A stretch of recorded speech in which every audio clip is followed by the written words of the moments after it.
There's 4 ways to manifest. There's 4 keys, 4 things you have to do in order for you to manifest something. You have to acknowledge that that variation of reality exists. You have to tune your thoughts to that variation of reality. You have to act.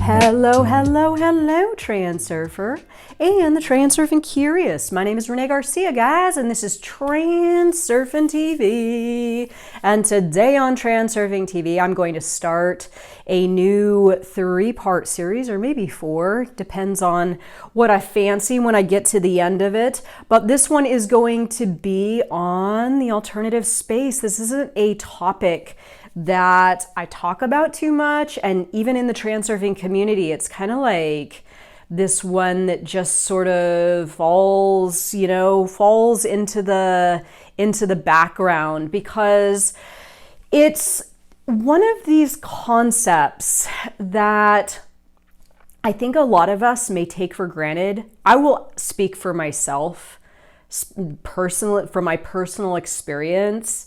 When I first started with Reality Transurfing, I didn't give much thought to the alternative space at all. And in fact, when I started reading the book finally, it sort of, I don't want to say it put me off, but like the sciencey part and all the theory and, talking about atoms and all that kind of stuff, I was like, what the hell is this? I didn't exactly resonate, right? And the alternative space is super, super, super tricky, as I later found out myself when I went to give my first seminar in the UK, and it was the first time I'd ever spoken on stage, and I'm getting up in front of hundreds of people and I have to talk about the alternative space. And of course I had like my outline and everything that I wanted to talk about, but getting up to that point, it was like, God, what part of it? Where do I start? Where do I start? Do I start in the theory and quantum science, lexicon of the alternative space? Do I talk about lifelines? Do I talk about the individual's experience of, reality and its infinite possibilities? There were so many different facets from what I understood. It was challenging for me to decide exactly where I wanted to start and how I wanted to define it to the audience that was listening. So I realized in that moment that Vadim Zeland probably had the same challenges. Where do you start? And he started big and grand and a lot of theory, and I think this is the point, which is, a little bit unfortunate for the book, where people either are totally in, they're captivated, or they're like, what the hell is this? Especially when people are coming to Reality Transurfing because they are seeking out self-development, self-help, improving their reality, and then all of a sudden they open the book or start listening to the audiobook, and it's a bunch of sciencey lingo and quantum theory and all that kind of stuff. So in my course, Reality 2.0, I start out with the alternative space, and I really just go about clarifying distinct key points that have helped me in my layer of reality after developing a relationship with the alternative space. And the other day, Xavier Waterkane on one of our podcasts said something really fascinating. He said that you can't expand out of lack. You can't expand out of lack.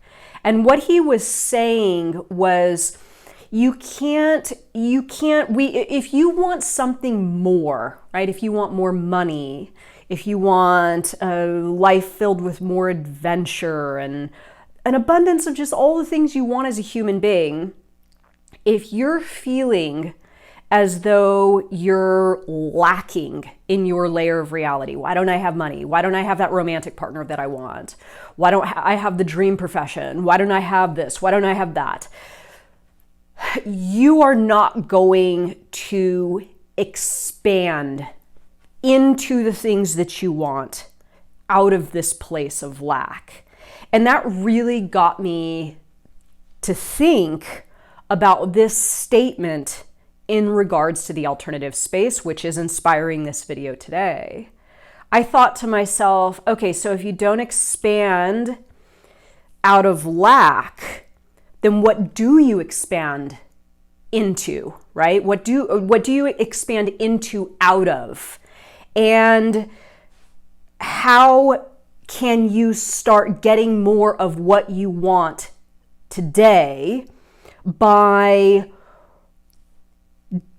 accepting or embracing something that's new, so you have something to expand into? Because it all starts within, right? It all starts within.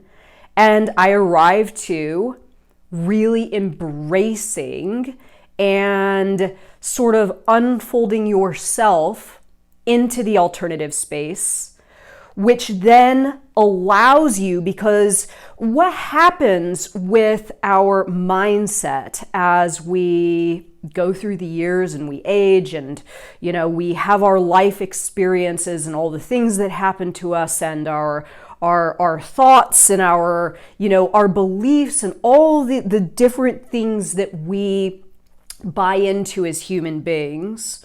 What ends up happening is we buy into or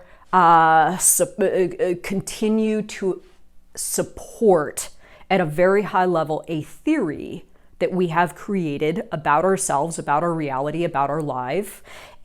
And this theory, if it's limited, pulls you out of the alternative space, infinite in nature, right?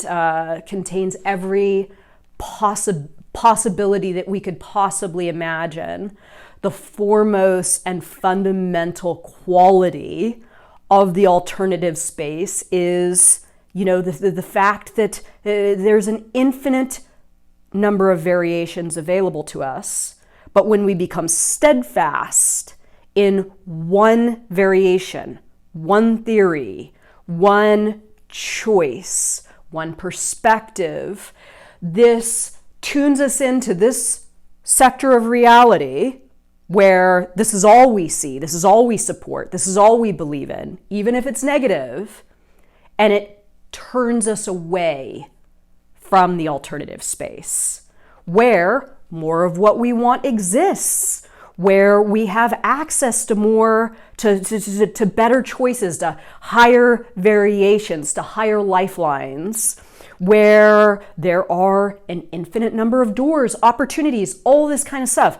So it's like a two-way action. You, in both directions, and I know this is going to sound like a little bit tricky, but I just want to state this because I believe this is ultimately what camp we're falling into, one of the two camps, right? Either we're buying into our theory that life is hard, it's always going to be challenging for me to get the things that I want, all the good stuff goes to other people, all the stuff that keeps us from those things that we intend to have or we desire to have as human beings. We buy into this theory and it pulls us away from the infinite variations the alternative space has for us, available to us. Or we tune into that, therefore understanding that that lower nature thought process, lifeline, theory is just that. It's just one of the infinite variations. So this is a challenging concept for most. Again, it was for me, and it wasn't until I really embraced the alternative space that I was able to access higher and better, more, really open myself to different possibilities, training my mind to not get stuck on that one little place that my programming will typically lead me if I don't catch myself, and say, no, wait, that's just one, right? There are an infinite variety outside of that if you are willing to choose that theory. So I'm going to read a quick part in the book and then speak briefly on it before I wrap up this video. Before I do, please remember to like this video and subscribe to this channel and comment below and question. Join us on the Facebook group, the International Transurfing Institute Facebook group. I'm on TikTok now. I'll put the link below. Follow me on Instagram, course links, and check out the new website. And of course, all the t-shirts and cool Reality Transurfing apparel in Spreadshirt. Links for all that stuff below. Check it out and I will get into it. The alternative space is a material information structure. It is an infinite field containing information on all possible scenarios of any event that could ever possibly take place. One could say that the alternative space contains absolutely everything. We can hardly guess the form this information takes, and yet our purpose here does not require us to know this. The important thing is to establish that the alternative space serves as a template or coordinate grid for the movement of all matter in time and space. Every point in space contains its own version of a given event. For the case of understanding, let us say that each variation or version has a script and scenery. The scenery is the external form of the phenomenon, whereas the script is the path that the matter moves along. For the sake of convenience, the alternative space can be said to have different sectors. The greater the distance between the sectors, the more script and scenery will differ. A person's destiny also has numerous alternatives. Theoretically speaking, there are no limits to the scripts and sceneries of human existence because the alternative space is infinite. Any seemingly insignificant event can affect a twist of fate. A person's life, just like any other movement of matter, represents a chain of cause and effect events. In the alternative space, the effect is always located in close proximity to its cause. One follows the script, so the sector of a person's destiny create a lifeline. The scripts and settings of the sector on one line are more or less uniform. A person's life flows evenly in one direction until such time as an event occurs that changes the script and sceneries. When this happens, destiny takes a turn and shifts to another lifeline.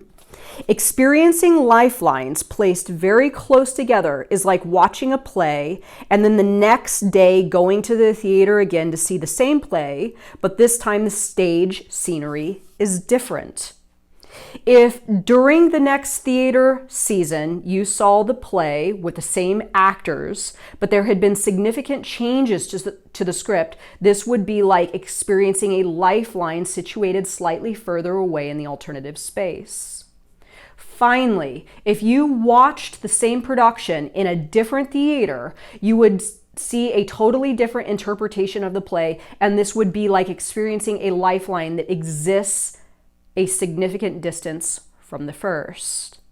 Reality has such diversity of form because of the number of alternatives for its manifestation is limitless. Any starting point for one or another form of manifestation results in a chain of cause and effect relationships. One could say that reality unfolds through life depending on the selection of the original reference point, and so ultimately everyone gets what they choose. You have the right to choose precisely because an eternal number of alternatives already exists. No one is preventing you from choosing the destiny you would feel comfortable having. Managing your own destiny comes down to one single thing: making the choice. Transurfing shows you how to make that choice. Okay, so this is kind of what I was getting to when I stated what Xavier Waterkane had said about not being able to expand from lack, right? So again, let's say that whatever theory, and I want you to just like kind of think here for a moment about the broad theory that you have created for your life. Okay, let's say you've fallen on hard times a little bit. Let's say you're struggling with your finances a little. Let's say that you are challenged with family or your romantic partner. Let's say you're feeling confined to your reality because of, the circumstances that we're all, that we're all facing. This theory, this way of thinking about your reality is simply going to materialize and become the static version of reality, your lifeline, your layer of reality, because you have chosen this script, you have chosen this theory, and the evidence to support that theory is really all you are encountering. And this is what makes up your layer of reality. So my challenge to myself wasn't about trying to transform that layer of reality that I had grown tired of, that wasn't working for me anymore, that I didn't like, that didn't seem to offer me the things that I wanted, but really throw myself in to the alternative space in a way where I could access a lot more information and material and opportunities and things that would catch my eye that could also be pulled to support any new theory that I decide to choose for myself. And this is why I'm such a firm believer in the anomalous action challenge. This is you practically throwing yourself into the alternative space. And I know that a number of people have been like, hey, I don't believe in anomalous action because it's just meaningless, right? If you're just taking action outside of your comfort zone, but isn't really in the direction of something that holds meaning to you.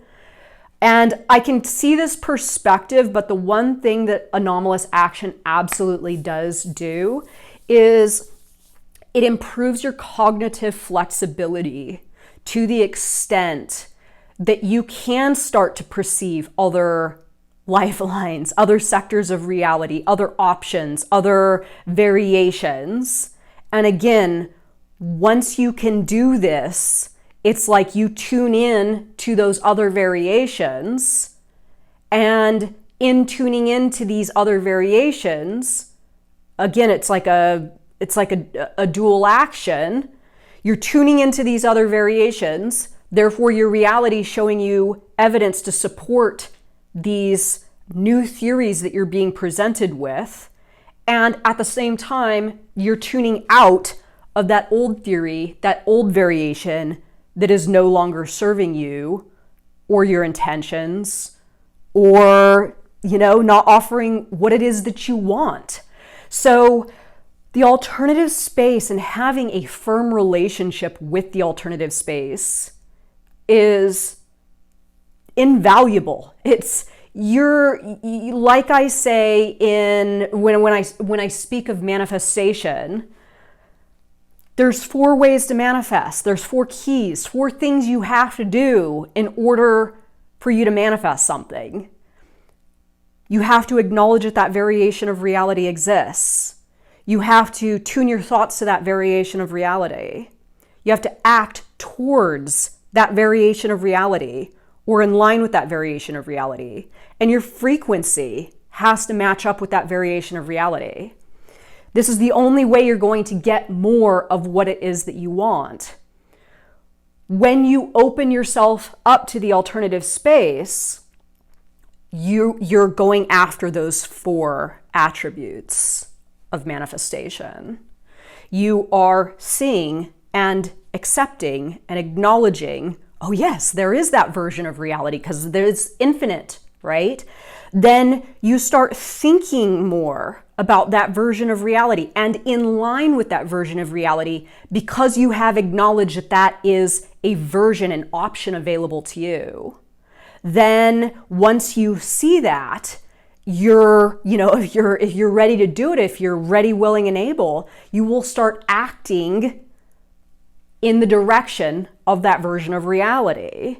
Then your frequency starts to shift around. You start moving into that state of being, of you embodying that version of reality, and you start to attract all the things that you need in order to facilitate that intention. And this is how manifestation works. This is manifestation 101. This is the bottom line of it. But as long as you're tuned in and you are buying into that lower variation, you ain't going nowhere. Like you are literally going nowhere, because again, you are manifesting that version of reality because that's the one that you're acknowledging. That's the one that your thoughts are in line with. That's the one you're acting in the direction of.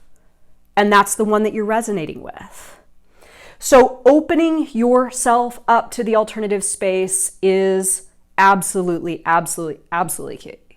And I'm going to go into it a little bit more in the next couple of lessons to come. So I hope you will join me and let me know your thoughts on this video. Have a good day, y'all. Bye.